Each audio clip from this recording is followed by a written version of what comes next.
Hey guys, welcome back to the channel. As you can see from the thumbnail and the title of the video, got in a power bank to take a look at.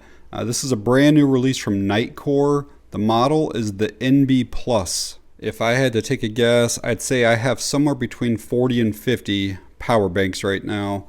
There are so many uses besides just charging your cell phone or your tablet, and I'm going to show you some of those uses throughout this video here today.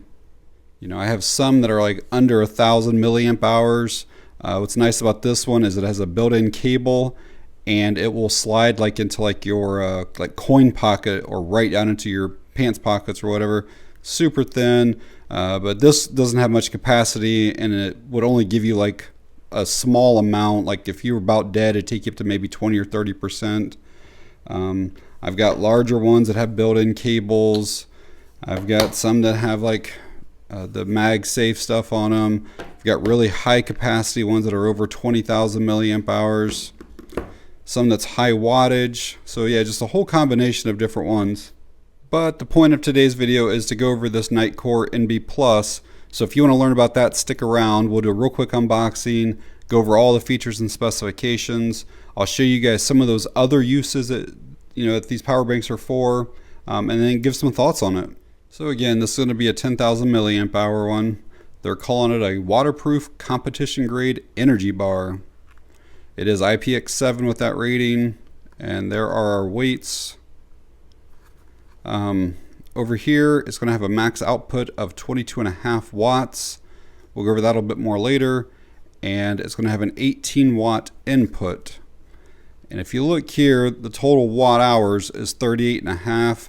So if we're charging at 18 watts, it's going to take just over 2 hours to fully charge this if it's dead. There's some more of the technical data. You can scan stuff if you want. And that is it on the box. I don't ever like destroying my boxes, so I always open all mine from the bottom. They can be put back together easily and intact. So we're going to have the power bank itself right here. Looks like that's maybe like Facebook stuff. You can scan that. The manual, I'll show you that up close in a minute.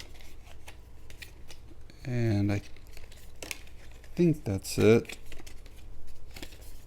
So we get this charging cable. So it's type A to type C. You can also discharge, so you could plug this in and charge a device with the same cable. Very quickly show you the English side of this manual. You can always pause and read anything in detail that you want. Alright, let's see what this power bank looks like here.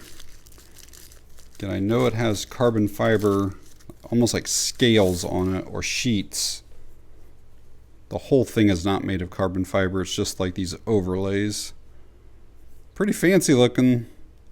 Thing is very, very thin, very lightweight.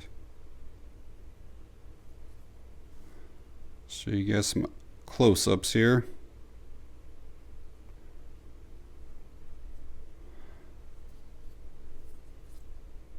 Not much on this side. There is some information there, like some specification details. It's really hard to read with that carbon fiber, but it was the same stuff that was in the manual. And then up here's our business end. This is going to be our power button. It's not even really a button. It's like you just put your finger over it and it gives you your information.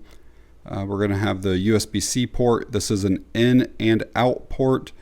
Again, it will charge at around 18 watts. It will discharge at 22.5 watts. And then the same is true for our USB-A port here. It's only an output port, but it will output the 22.5 watts or so, which is pretty impressive. A lot of the USB-A ports will not go quite that high on output.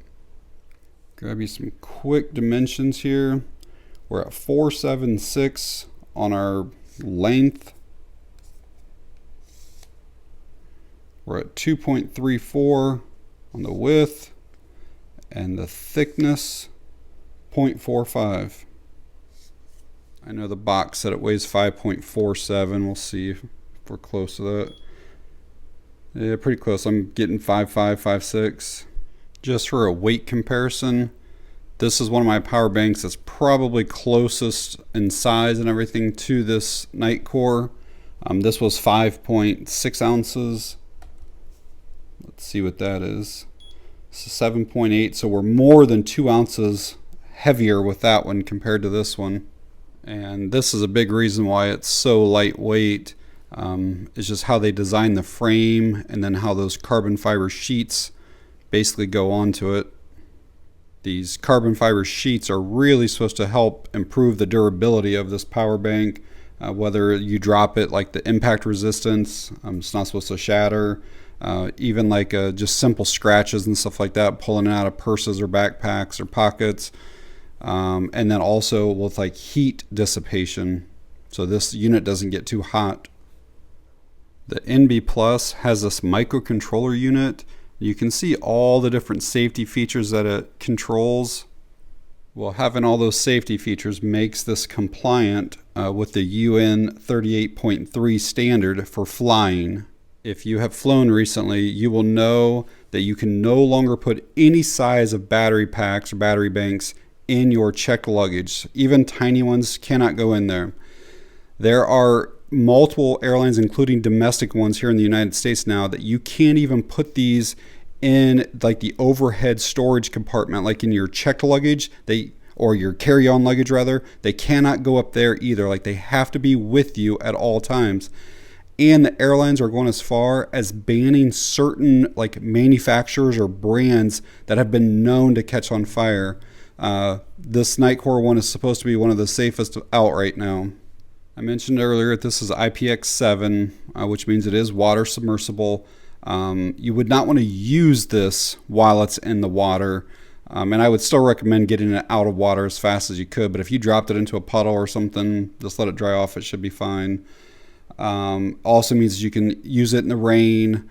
You could use it in snow, or if you have like humid climates, it should be fine and all of that stuff. And one of the last things I'll mention before we get into actually using it is they kind of purposely rounded every one of these corners instead of having like a sharp point on it.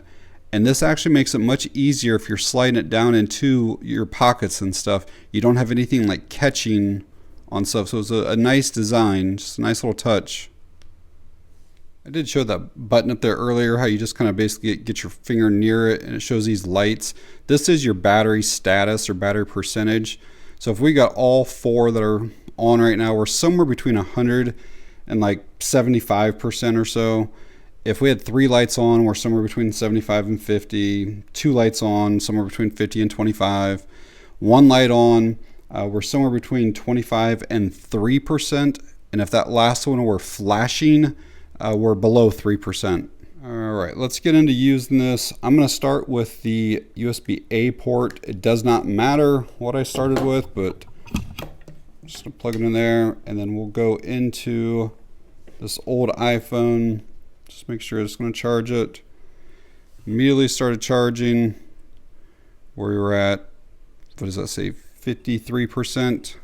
So I'll let that go for just a bit. So I told you that this charges at 22.5 watts when you're charging one device. However, if you use 2, it kind of starts sharing that wattage, and it's only going to charge at 15 watts. So I'm going to see if it'll charge an iPad and the phone at the same time. This is almost fully charged already, but yeah, we are charging up there. So I'm going to let these go for just a couple minutes just to make sure that it continues to charge both things. It's been a few minutes and they are still both charging. No problems at all with them. So let's say that you have a power outage and you needed some flashlights, but they're dead. Well, you can take your power bank, and again, you can use A or C, it doesn't matter here, and take this and charge up your flashlights. As you can see, that is charging right now. Or maybe you have some USB powered like cabinet lights or something. Well, you can take them, plug them in. Hopefully you can see that those are working great. I can shut it off, turn it on. change the brightness. And honestly, just like this sitting on a table in the dark would provide plenty enough light for an entire room. And if you ever want to know, they have like these little meters, and it tells us right now we're at 5 volts, which is what this is supposed to be. But let's say I want to use this lamp right here, and I want to know how long will this battery bank last me. So I could plug this in and it'll start giving me information. It'll tell me how many watts I'm using. It looks like it says 4.99, so right around 5 watts on this brightness here. And you can figure out if this thing is 38 plus watt hours, this is probably going to last, what, like 7+ hours on this brightest setting. But again, I can go lower with it, dim it down a little bit, and that 5 down there is now down to 3.3 watts. So this would last over 11 or 12 hours.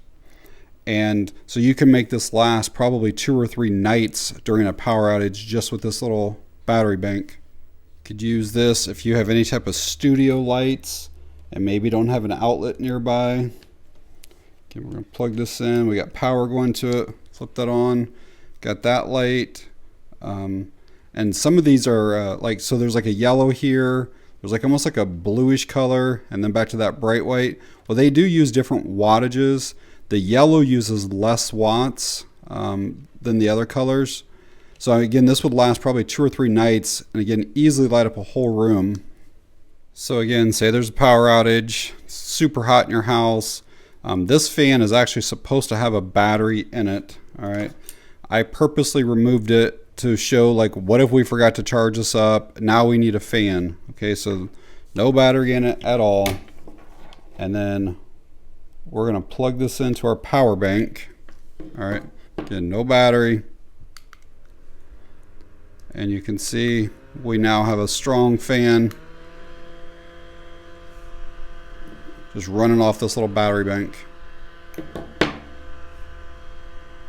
Or if you had just a rechargeable fan like this, you could just use that battery bank to charge this up. So let's say I did have some dead batteries, whether they were lithium ion or AA, AAA, whatever it might be. I can take this Nitecore battery bank, plug in a battery charger, and this is going to power that. And then I can just take my batteries, put them in. It's going to recognize it, and it's going to start charging up. Give you guys a couple more examples here. Again, we can take this NB Plus. If you guys mess with drones at all, you know how quick you go through batteries on those. So you can either charge this while it's attached to the drone, or there's like a standalone for this Parrot one there is. I'm sure most of the other ones are like that too. You can charge them off the drone, but yeah, charge this up like this, be ready to go. The other thing you can do is GoPros. Again, a lot of people don't know this, but you can take, again, this is the setup here, this little NB Plus, and then with my GoPro, I can go right in here, charge that. There's usually a red light. Yeah, it's kind of hard to see, but it's right there. So we are charging. Or if I'm using my GoPro and I need to charge extra batteries, just get this little cradle, this in, and you can see again with this, I'm charging this battery. So there are so many uses that you can find for these battery banks. They do not have to be just for cell phones and tablets. Well, hopefully seeing some of those other uses was helpful for you, and then maybe even gives you some ideas. Almost anything with a USB cable to it, even like toothbrushes that are rechargeable or razors. There's really so many things that you can use these things for to charge back up. I pretty much do not go anywhere without having some type of battery bank with me. Whether they're in our cars, we keep them in glove compartments and center consoles. When we travel, like we have these specific type of travel bags that we keep all of our cords and stuff like that, and then keep power banks in there. My son keeps one in his backpack for school. And even like this one in my travel bag, I will keep a small little USB lamp with it, and you can plug that in and have a little light on the plane or wherever, but it's just nice knowing that you've always got a light with you. One last thing to quickly show you here, if you're using this during a power outage, it's not going to last forever, and let's say the power outage is a week long or whatever. Well, if you just had a small little folding solar panel like this, you could recharge this every day, again, just in a few hours off of that solar panel, like no problem at all, hooking this up and setting it outside. So this is clearly not a long-term review, as I just got it and started using it. But I can tell already that this is a very high quality power bank. It has really good capacity at that 10,000 milliamp hours, especially considering how compact and lightweight this is.